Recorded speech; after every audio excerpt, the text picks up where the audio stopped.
Hello and welcome to this week's episode of the Veg Grower Podcast. My name's Richard and I want to encourage and inspire you to grow more of your own food. And I do this by sharing exactly what I've been up to in my own allotment and my own garden. Now we're starting this week off down on the allotment, and this week has been full of change.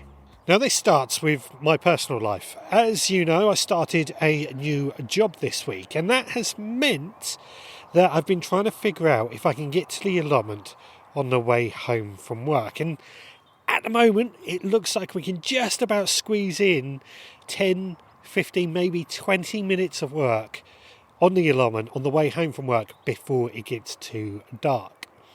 Now in the past, my job was fairly different to what I'm doing now, in the sense that I could finish at any time from 4 o'clock to 8 o'clock at night.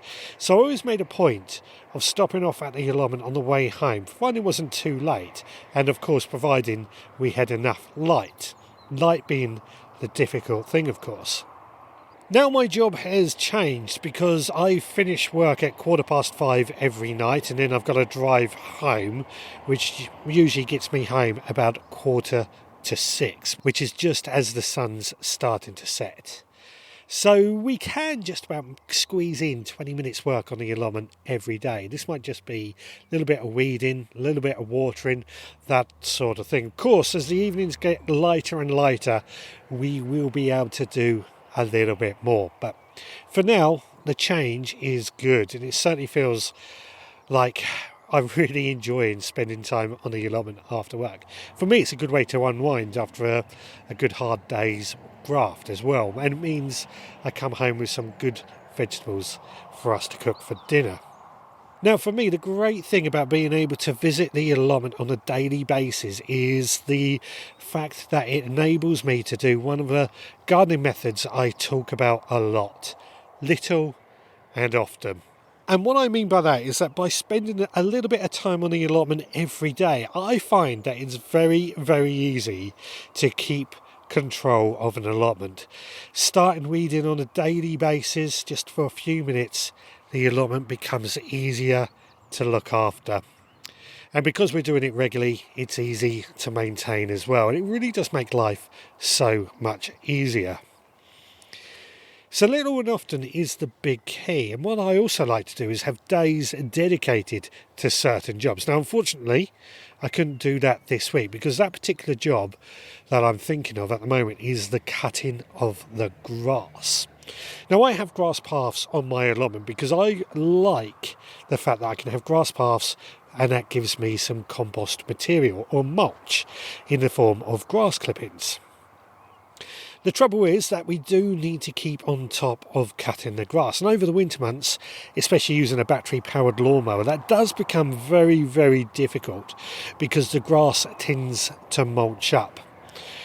But this week, what I've done, because the sun has been shining, we've had quite a nice, warm, sunny week. The grass has dried out really, really nicely, so I got the lawnmower out this weekend, and I raised the lawnmower up to its highest setting, and I just went round and cut the grass. It didn't actually take all that long, and because it's on quite a high setting, the lawnmower managed to cope with the cutting of the grass quite nicely, so it definitely got that job done. What I then did is just took the lawnmower a notch down and gave it another go, which again, it didn't have too many problems in dealing with. But what I will now do, because I want to cut this grass every single week, what I will do is just each week, as long as I keep on top of it, remember, each week all I've got to do is just drop down the lawnmower another notch, and we gradually get lower and lower. And that means the grass gets cut and the lawnmower can cope with it quite nicely. It doesn't mulch up, it doesn't get stuck, it deals with it and it copes with it really, really well. It's that time of year when the lawnmowers are coming out because it is time for the first cut of the season, and that was it this weekend, the first cut of this season. Now, I've always believed that once I've cut the grass, the allotment just looks so much tidier, and it does. It does look a lot better for it. It makes a huge, huge difference in my opinion. But you may be wondering why I'm spending so much time talking about grass when this is a vegetable gardening podcast. I'm not really fussed about lawns, but one of the advantages with cutting the grass, and I mentioned this earlier, is that we get lawn clippings. And lawn clippings have a great use. Now, of course, we can just add them to our compost bins, which is what I've done today with the lawn cuttings. And that just will rot down and help, when mixed with all the other materials, produce a decent compost. But the other thing I like to do with our lawn clippings is use it as a mulch. Now, for me, the best mulch has got to be compost. But we cannot necessarily produce enough compost to use as a mulch at the moment. This is something we are constantly striving to try and do. But what I've noticed, my garlic, particularly in my onions, they've started growing quite nicely, and the garlic is actually looking really, really healthy. What we'll find is that soon that soil will start drying out. So what I've got to start doing is trying to water the garlic at least once a week. Just give it a really, really thick, solid watering. So I'm just distracted because I've seen there's a chicken running around that looks like it should be locked away. I might have to go and rescue that in a minute.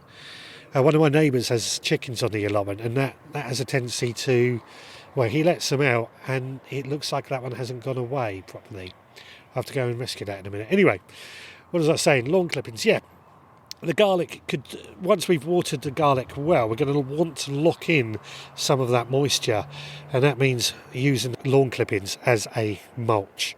And that will help that out, because actually we probably need to feed the garlic soon as well.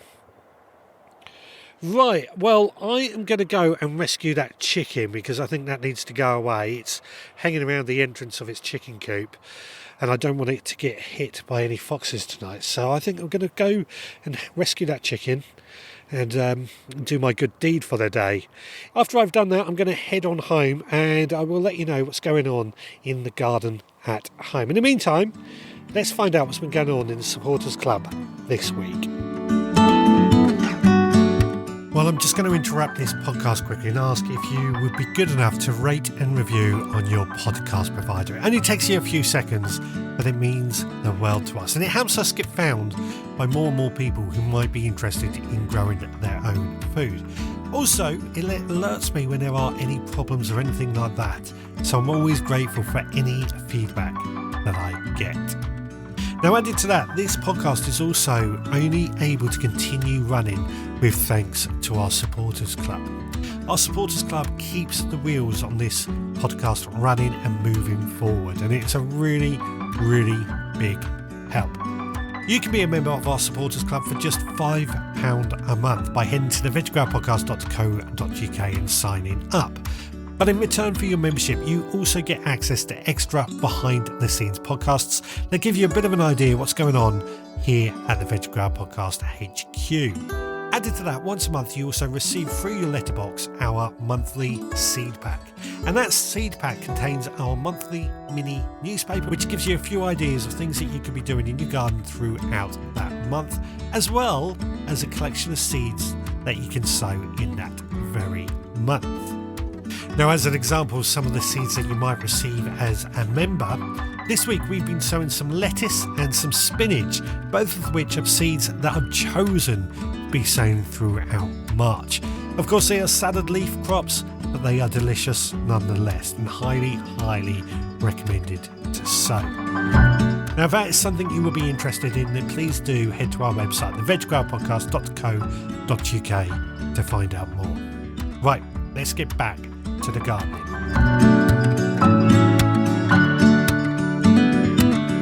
Well, I'm back at home now. I'm going to take a nice little seat on my garden bench. Probably one of the most important things in a garden in many ways.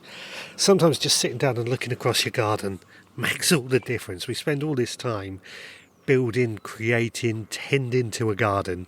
I think we need to enjoy it from time to time. And sitting down, just looking out, is always one of those good things. Now, here at home, it's been a really good weekend actually. I've spent a bit of time out in our front garden. Now, our front garden is more of a driveway where we keep our motor vehicles. Now, luckily, we've now down to just 2 vehicles since my job change. And this means that our driveway, a little bit more space, doesn't really make a huge amount of difference. But a couple of years ago, I started growing more edible plants out in our driveway. These are all our fruit trees, fruit bushes that are growing in pots. And these are actually, they've turned into a really fantastic way of growing food in that sort of space. Somewhere where, it's not really thought of as being an edible area, but we get lots and lots of different fruits out of it on a regular basis. Best of all, it's really easy to tend to as well, because we are passing by it on a daily basis. The odd weed here and there is picked up nice and easy. But yes, I've been out the front and I've just made a point of clearing any weeds from the top of these pots. I've also potted some of my fruit trees and bushes into larger pots. That makes a big difference in how they're going to grow throughout this year, because it's going to give them a little bit more room to spread their roots and grow bigger. In fact, some of our fruit bushes particularly are starting to bud and show signs that they're springing into life, which is a good sign. Also means that we're going to have to mulch the top of these pots just to lock in some of that moisture. Also add plenty of nutrients to the soil as well. We might do that next weekend. However, one of the things I noticed when I'm working out the front, I often have my neighbours walking past stop and have a conversation. This is one of those things that I think gardening isn't often thought about as the social side of gardening. And I say that because I do run social websites. We are on a podcast. We are a form of social media. So talking about gardening is something that I do quite a bit. But often when my neighbours are passing and I'm out the front, we might stop and have a chat. And it's really, really lovely. We get to find out what our neighbours are up to and things like that. Doesn't so much happen out the back. Now, as much as I like my privacy, I'm also quite a social person. So there's good things, but there is some bad things sometimes, in the sense that when you're busy, you want to get on, and somebody chatting, you don't want to be rude, but somebody chatting can be in the way. But this is swings and roundabouts. Now, talking of neighbours, last weekend my neighbours replaced their fence panels on our joining fence, which is great because it actually really needed doing. It wasn't our fence, it was our neighbour's fence, and it meant that Roxy, our dog, is going to be a bit more secure in here, especially when strong winds come along and blow down one of the fence panels. One of the things they had to do to replace one of their fence panels, though, was cut some branches off our tree. Now, I ran out and helped them, of course, and kept the branches because it's our waste. And this is one of these things. We've got 2 trees here, an elder tree and an elm tree, and these were here when we moved in. Now, the elm tree, not really important to us, but the elder tree, we did get quite a few elderflowers and elderberries from it, so it was good from that sense. But the tree is in the wrong position. It is literally right in the border next to the fence, which has made it difficult for the fence to stay in place. And I'm sure the ground does shift below the fence panels with the roots from these 2 trees. In fact, I know it shifts because it's lifted up our paths and our paving slabs around that same area. So basically what I'm saying is that these 2 trees have to go. And I've been saying I want to do this for a while. Just unfortunately, I've not found somebody who's willing to come out and quote to remove these 2 trees. Now, you might be wondering why I can't do it myself. It's because I don't do heights. I'm not very good with heights. I can do it when I need to do it, but something like felling a tree using chainsaws up at high level worries me, and I'd sooner get a professional in to do it, just so that then we can be safe. One of the things I've had to do this weekend is all these branches I've had to process and cut them down into smaller logs where applicable, and anything that was small enough to go through our garden shredder has gone through the garden shredder, which has given us a good load of wood chip. As you know, I'm using wood chip quite a bit this year in a compost bin all of its own, in order to try and produce wood chip compost, in order that we can then mix that in with our other compost and start producing our own multi multi-purpose compost. And I'm pleased to say we did get a whole load of wood chip out of it, and so it was well worth doing in that regards. And that was only from about 2 or 3 branches. There are a lot more branches to come down, and we got to do that soon. I think the sooner or the more we do, even if we just do a little bit each week, it will soon come down. I say a little bit each week because I don't want to get the chainsaw out at height, and I think I could probably get away with just doing the odd cut here and there with a pair of loppers or a saw to be safe. Anyway, yeah, we've processed all this wood. The larger bits of wood we are going to season and use those in our indoor fireplaces throughout the year, well, next year, once they've had a good year to dry out, which should do us quite well. Unfortunately, where we did process a lot of this wood on our lawn area, which is quite small these days, but on our lawn area we do end up with loads of little bits and pieces. And I run over these with our lawnmower, giving the lawn the first cut of the season, just like on the allotment. And it tidies it up, it sucks it all up, and it does make it a little bit easier. The downside, however, is that it looks a little bit messy. We will have to keep running this lawnmower over again, just like I said with the allotment, in order to try and clear away all these little pieces. But it's looking a lot better for it, and we've got a load of wood chip. I'm just waiting, we are in March now, I'm just waiting to really get things going in the garden, because it's just a little bit too early to do much. But things are starting to improve. Our soil temperature looks like it is creeping up. We've got lots and lots of plants and seedlings waiting in the back line, ready to go in. It's just really holding off. As much as I want to get things in the ground, there's a good chance we will get another cold snap. So that's the update from here at home. Processing all this wood from these branches did take quite a few hours, so it's been a big job, but I think it has been a worthwhile job. Well, with that, I'm going to head on into the podding shed and give you a bit of an update with my seeds. In the meantime, let's find out what Chef Scott has for us this week. Chopping all the veggies, sizzle in the air. Chef Scott with the magic, smells are everywhere. Water starts to boil, onions hit the pan. Recipe of the week, let the feast begin.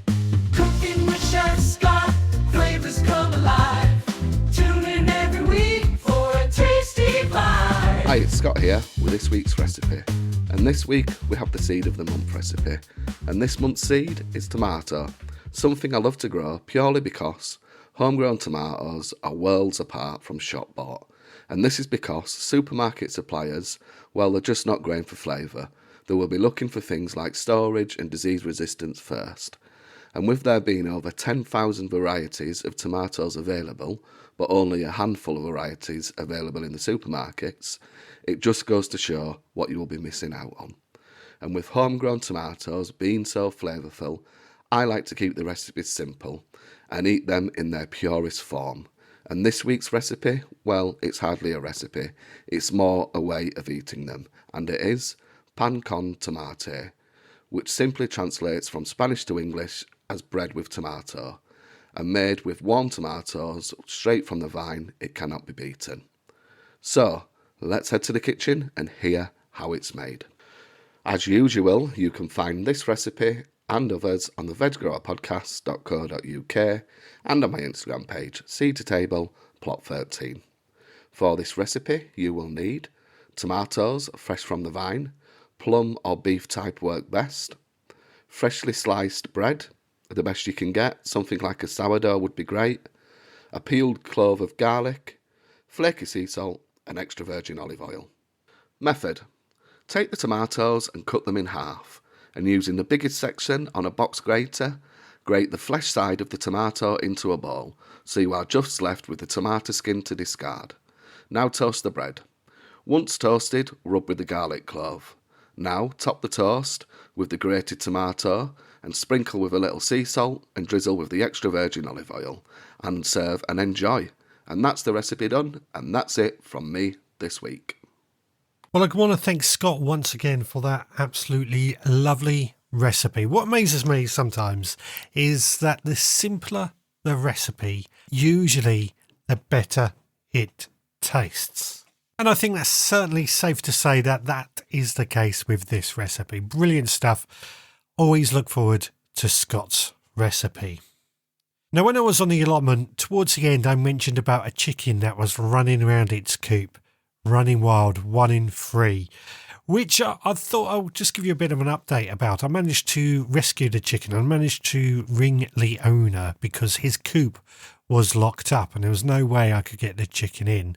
Luckily, I had his phone number. I gave him a call and he rushed down and rescued his chicken. The amazing thing is that he was last down on the allotment a couple of days ago, so it had spent 2 days out in the wild, but still seemed to stay around her coop. So the poor thing must have been scared out of its wits, but we managed to rescue it anyway. It's back in its coop. It's nice and safe. Unfortunately, this is one of the things that I see my allotment neighbour do quite often when he's working down on the allotment.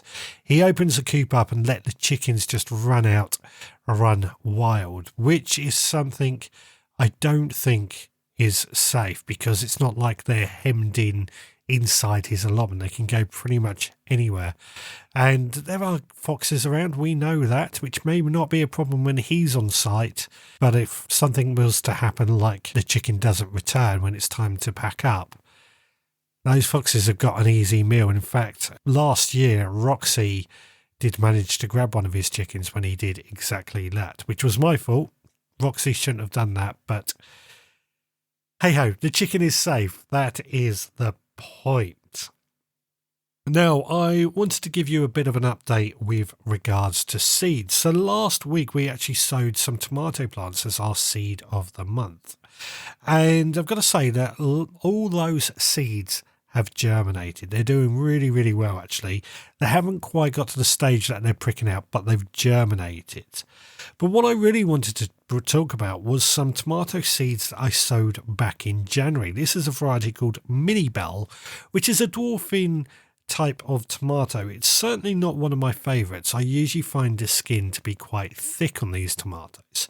But the actual plants themselves, the loads of seeds that I sowed of these Mini Bell tomato seeds, the plants are really growing quite strongly. They're quite good, sturdy growth and quite thick stems, which I'm really, really pleased about.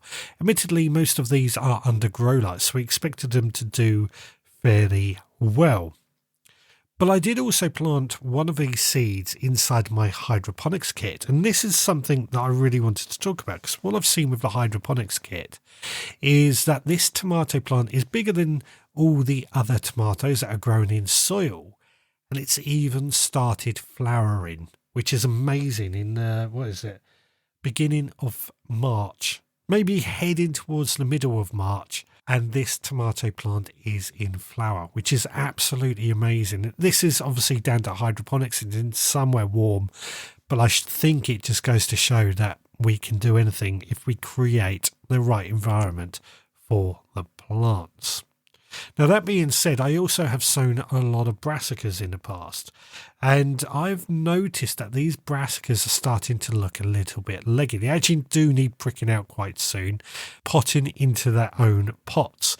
But why I think these brassicas are looking a little bit leggy, these are cauliflowers, purple sprouting broccoli and Brussels sprouts. I think they are looking a little bit leggy because they are indoors, so they're getting warm. Even though they're under grow lights, they're getting warm growth, so they're growing quite fast, faster than they should, and that's leading them to sort of try and stretch and reach the light. Even though they're under grow lights, they're not weak growth, it's strong but leggy growth. I think that is just down to the fact it's warm. We are actually going to move these out to the fridge I mentioned a couple of weeks ago in our garage, in which we've got that set up. The temperature now is staying fairly stable now, around 12 degrees C. We've got grow lights in there, so I think the brassicas can go in there and they should do fairly well. Now, we do have lots of other plants indoors. They are taking up a lot more space. Aubergines, chilies, sweet peppers, loads and loads of plants. We're potting them up as they grow. They're getting into bigger and bigger pots, so taking up lots of space. I have potted a couple out in my grow house just to see how well they cope. At the moment, they seem to be doing okay, but we are expecting a cold snap this week. So it'd be interesting just to see how they get on in that cold frame or the grow house. If they are okay and they survive, we can look at moving some more out there just to free up a bit of space and maybe even potting some in the autopot systems inside our greenhouse. That might be something we can do. We've got to keep a close eye and see how they cope. Now, there are a few seeds that we have also sown outside, leeks being one of them. That was our seed of the month for February. And I did say they are very, very slow at germinating, and they've just started germinating. These are again in our grow house, so I expected them to take a while, and they have just started germinating. We're going to actually sow some more leeks because, well, we do like lots and lots of leeks. So we've got to get those next batch sown fairly soon as well. And another thing that has germinated outside, this is actually in my veggie pod, is our radish seeds. We put some radish seeds in according to ChatGPT, and they have actually germinated. We got to thin them out this week, so things are looking good on that front. There were some parsnips and other things that have gone in alongside the radish. They are not showing any signs at the moment, but the radish has germinated. So I'm very happy with that, to say the least. Lots of young little plants. We've just got to keep trying to make room for them and keep them growing.